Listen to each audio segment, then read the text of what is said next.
The Middlemore Children's Emigration Homes, Birmingham, founded in 1872. First slide.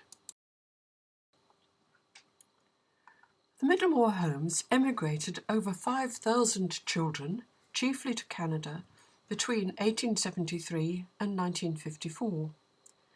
They were one part of a huge movement which saw over 130,000 impoverished children taken to Canada by many different agencies.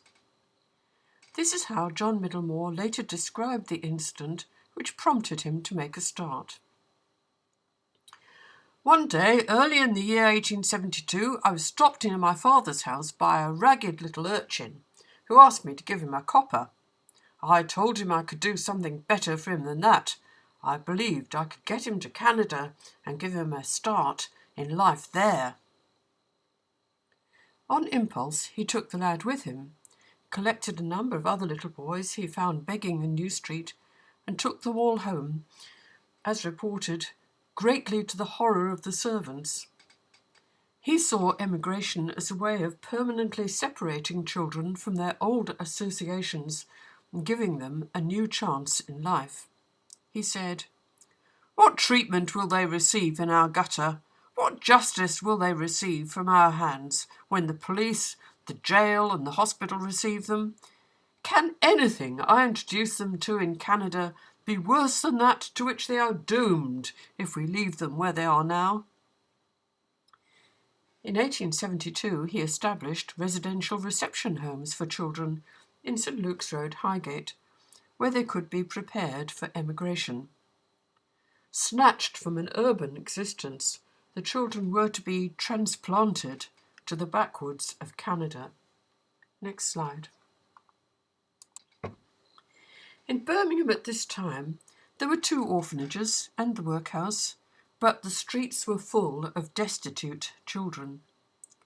Birmingham had grown rapidly and was facing a recession with high unemployment, desperate poverty, and appalling, overcrowded living conditions, especially in the back-to-backs. In the early days of the homes, most children came from the densely populated slum areas, later cleared under Chamberlain's improvement schemes. On admission to the homes, the children were given a bath, usually had their heads shaved to get rid of lice or ringworm, and were given new clothes. One boy, noting the piles of clothing and bed linen, could not conceal his astonishment, commenting, "Didn't know as you kept a pawn shop." The children spent varying amounts of time at the homes according to their dates of admission, since the emigrating party usually sailed to Canada in May or June each year. The homes publicised its work through annual reports, with photos of children transformed by admission as a means of exciting both sympathy and donations. Next slide. And here we see the Cox brothers, Henry, Walter and Louis, admitted in August 1898 and sailed for Canada in 1899. The records provide a glimpse of theirs as a typical case. "Mother deserted family 4 years ago, father a brass caster, 16 months ago had an accident at work. A red-hot cinder blew up into his left eye, resulting in loss of sight in that eye and the other eye affected with ulcers. Also 2 fingers of left hand taken off at the second joint, smashed under a stamp while stamping metal. Had about £8 in savings, now all gone. Older boy in a reformatory, 4, pigeon stealing." Parental consent for emigration was obtained, but from 1900 the NSPCC took parents to court for neglect. A court order meant the parents had no choice but to agree. Next slide. The journey itself must have been an amazing experience for the children. At Liverpool, they embarked on a steamship for a voyage of about 2 weeks to Canada. After arrival in Quebec came an arduous train trip of over 600 miles to London, Ontario. From 1875, the reception centre here allocated settlement placements. A consistent feature of all institutions, including workhouses, was the splitting up of family groupings.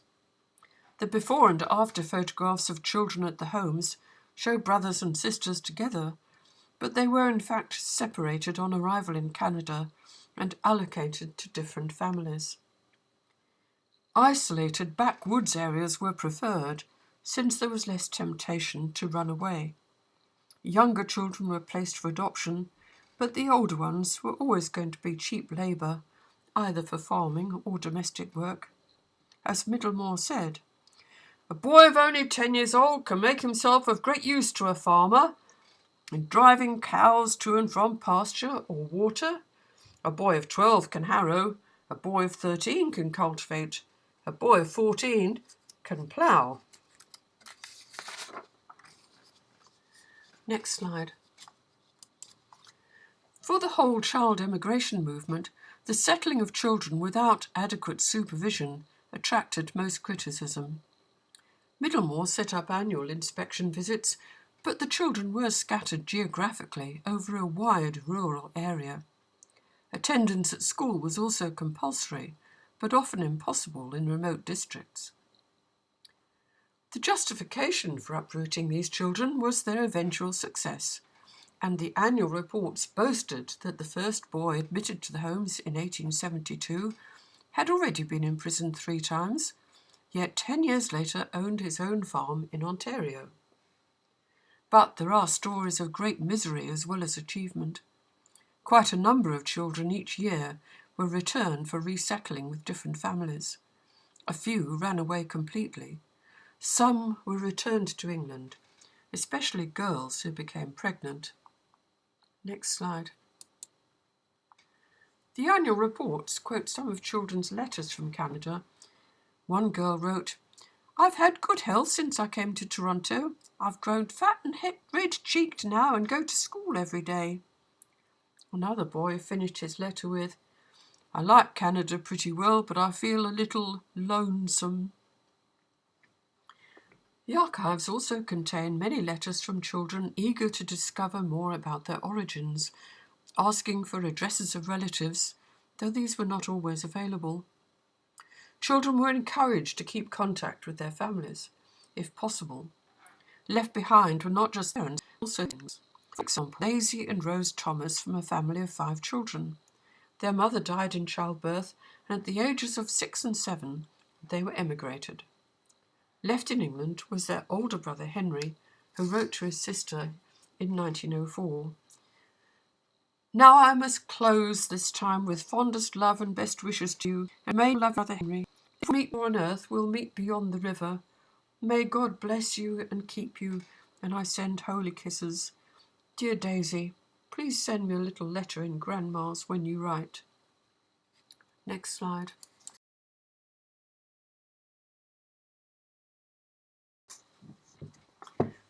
By the mid-1890s, the controversy over child emigration had increased. Canadian attitudes, influenced by eugenics, reflected increasing anxiety about the type of child entering the country. The Toronto newspapers launched attacks. "Street waifs and inmates of reformatories, refuges and lodging houses are not the classes with which to build up a strong nationality." In 1897, Ontario prohibited the immigration of any child who had been reared among habitual criminals and also the children of confirmed paupers. The focus for settlement now moved to the maritime provinces with a new base, Fairview, just outside Halifax. Here, applications were received for children and annual inspections arranged, as well as new placements when necessary. 1897 was also Queen Victoria's Jubilee, with huge emphasis on empire. Child emigration was now seen as a means of strengthening imperial bonds. Indeed, over 500 Middlemore boys volunteered in Canada to fight for England in the First World War. Next slide. After the war, the stream of children resumed, but a series of tragedies involving cruelty to children led to a ban on unaccompanied immigrants below the age of 14. Coincidentally, the same year also saw the death of John Middlemore, and the work was now taken up by Paul Cadbury. Meanwhile, the original homes in Highgate were no longer suitable, and in 1929 new homes opened in Selly Oak after a long fundraising campaign.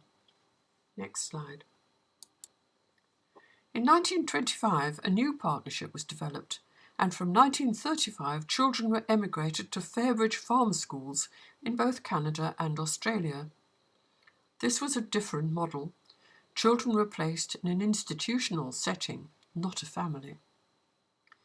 Then the 1948 Children Act changed everything, as local authorities now took responsibility for children needing protection. Middlemore, however, continued to send children to Australia in partnership with Fairbridge until 1954. Next slide. Borsall Heath Local History Society has had a long interest in the Middlemore homes, as they were founded on our patch. In 2018, we won a Heritage Lottery grant to raise awareness and make contacts with relatives. The Lost Children project has been a massive success, with exhibitions, talks, schools packs, plays and a book. A Middlemore group has now started in Birmingham for relatives of child migrants, and a blue plaque is planned in St Luke's Road, Highgate in 2022, which is also when the Commonwealth Games are due to come to Birmingham. So the work is ongoing, and thank you for listening.